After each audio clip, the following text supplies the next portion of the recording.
You awake to hearing that at night. Are you prepared to defend yourself? During these difficult economic times, crime rates are statistically more likely to go up. Also, we're heading into the holiday season, when most home invasions occur. I was a weapons instructor for the Marine Corps, training over 100 different people on the M16A4 service rifle, the M4A1 carbine, and the M9 service pistol.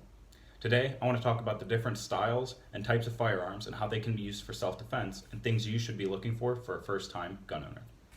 The three different types are pistols, rifles and carbines, and shotguns. We're going to start with the simplest of them all, pistols. Pistols are the smallest firearm, and they're the easiest, in my opinion, to handle and maintain if you have experience with firearms. They're excellent for teaching the fundamentals of basic marksmanship and weapons handling procedures because they're smaller. Pistols offer the ability to conceal carry the weapon. Because it's small, you're able to hide it in a purse or a jacket.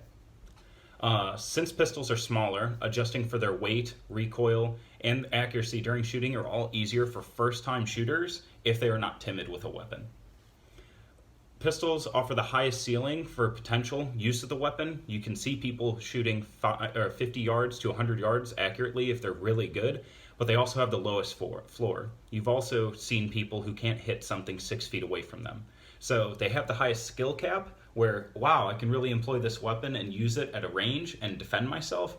And you can also be terrible with it and be better off probably using a knife or your hands if you're not actually experienced with it. Accuracy with pistols is hard. I'm not going to lie to you. They are, however, if you have experience maintaining firearms and machinery, the easiest of the groups to maintain because of their size. They have simple functions. It's a magazine well, it's a hammer, it's a trigger mechanism, and a barrel. That's essentially it. It's a very simple style of weapon. Weapons maintenance is the difference between the weapon working and not. So if a weapon is not properly maintained, it's not going to fire, or it's going to fire a few times and it's going to essentially stop. There's different procedures that you go through depending on what caused it, and each of them has its own individual cause, almost all of them caused by lack of weapons maintenance. So, now that you know the most basic firearm, let's move on to the biggest, broadest category group, rifles and carbines.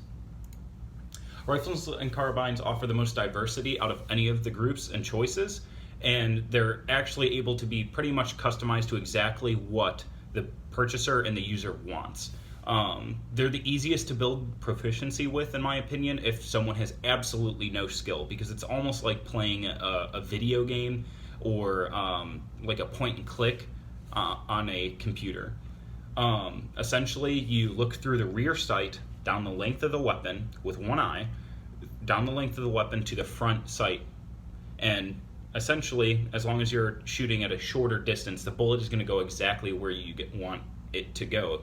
And you focus on the sights. You do not focus on the target. The target should be semi-blurred while you're focusing on the sights, and you put it dead center where you want the bullet to go. Now, ballistics, weapon distance that you're shooting, you're trying to employ the weapon at, will all take into effect of how accurate your weapon is actually going to shoot, because the bullet will eventually start to drop off. Most rifles don't actually drop off until about 300, 400 meters, about. Up until that distance, the adjustments that you're making are inches. Now, inches on this end, inches on the end that you're shooting at. So if you want to shoot right here and you're 400 meters away, you're not aiming right here, you're aiming somewhere up here. It's actually really simple. The ballistics behind it, the reason that they were created this way was to get someone who is not very trained to train them for about 2 to 3 weeks on the weapon system, and then they're able to use the weapon proficiently in war or in self-defense. The shortest that rifle training ever got down to in Marine Corps boot camp was 2 weeks. So it was a week for training to learn the weapon, how to get the weapon to work, if the weapon is not working, how you fix it, and the maintenance of the weapon, and the fundamentals of the shooting positions, and then they had a full week to shoot. That is the shortest it's ever been down to. And fully mastering a weapon and them feeling confident to send those people to war in World War II, if they could get that down to 2 weeks to get people comfortable with sending these people to war during a draft, it's actually a pretty simple weapon to learn. The best feature for building the confidence of the user is the amount of customization that's offered to them for rifles and carbines. Virtually everything you could think of. If you see it in a video game, there's a pretty good chance that it exists. If you see it online and you think, wow, that doesn't really sound right, there's still a pretty good chance that it exists. There's different stocks, there's different grips, there's different trigger functions where you could have a binary trigger where every time you pull it, it shoots, and every time you release it, it shoots again. So essentially, as fast as you pull that thing, you're releasing 2 rounds every single time. And there's optics, there's sights. Rifles offer the most customization, so if you're not comfortable with the rifle you have, you can change the rifle that you have to what you will be comfortable with. And if you don't like the rifle that you have, there's such a broad market for them in different styles that you could find a rifle that you do like. Weapon maintenance for rifles and carbines is essentially, think of it as a bigger pistol, so there's more area to clean. So someone who's not experienced with rifles might think like, oh, this is a lot harder than a pistol. I think they're actually the easiest of the groups because there's only like 2 or 3 pins, depending on the style of rifle you're using, that will completely disassemble the different groups of the weapon, and then the guts, the parts of the weapon, just come out from the groups.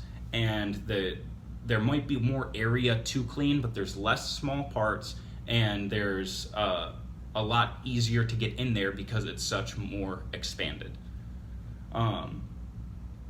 Now we'll focus on the scariest of the groups because of their function and what they do. I'm going to tell you a little story about why I'm intimidated by them. So I was about 6 to 8 years old, and I went on a hunting trip with some friends, and they're a family.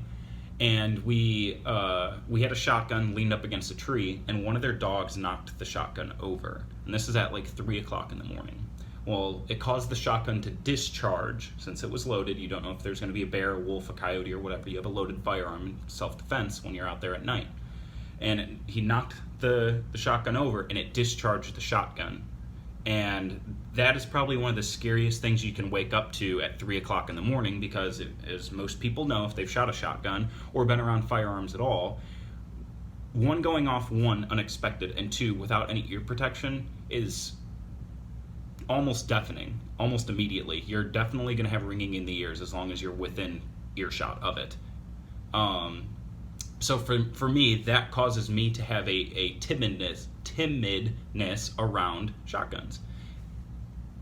So these firearms require the least amount of skill to employ, but they're probably the hardest to master out of all of them.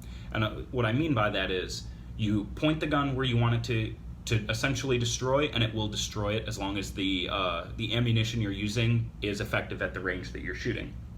But you've probably seen videos of skeet shooters and trick shooters and the gun nuts out there that just totally annihilate like 8 different clay pigeons in the air instantly, behind their back, not even looking. And it's muscle memory and it's weapon proficiency that does that. And that takes years, possibly decades to do. Shotguns are pretty much modeled after an old style cannon, and a lot of gun nuts are going to be like, kinda. So just hear me out. You point the weapon in a direction you want to destroy, and it does just that. And this is a cannon if it's loaded with shrapnel. The pellets from the shell envelop the area and spread after being shot out of the barrel of the firearm. That is like the simplest way I could describe it, and I wanted to read that so that way shotguns aren't weapons that you're going to go, they're not machine guns. There's only a few styles of them where every time you pull the trigger, the bullets come out, the shells come out. So shotguns are normally used for self-defense or hunting because of what they offer. You can take someone who has no experience, give them that weapon, and then they can point it somewhere, and whatever's in that area is going to be annihilated. However, if you're using a different style bullet than buckshot or birdshot that envelop an area, you have slugs. Slugs are similar to essentially just a big piece of metal flying through the air. Just like a real cannon, you would think like a cannonball, but this is a smaller one. What they offer is increased range because you're no longer shooting tiny pellets that will slowly evaporate into the air, disintegrate into the air because of velocity. What you have are more stopping power and increased range because of the bullet continuing on, because it's a full bullet. The stopping power is the amount of force that the bullet hits the target with or a surface with. With this, the shotguns don't offer as much customization as rifles, but they have tons of different ammunition, just like rifles do. So the maintenance of them is very important because of this. The amount of gunpowder in each ammunition can literally cause the weapon to explode. So you want to make sure that you're taking care of the weapon and make sure it doesn't explode in your hands. It's very rare that it happens, but if you don't take care of your weapons, all of your weapons, something bad is going to happen. At least once a month if they're not being used, clean them after being used, and twice a month if you're in a humid area. So self-defense is important. However, before trying to use any of these firearms, I would strongly recommend you seeking training, an expert on the weapon, or hanging out with someone and just shooting one of their weapons with them there, so that way you get a little bit more comfortable before you purchase your own. Firearms are dangerous, and it is extremely important for you to put your pride aside when trying to pick up a new weapon, especially if you're a new firearm owner. The window is still smashed. Which firearm do you choose?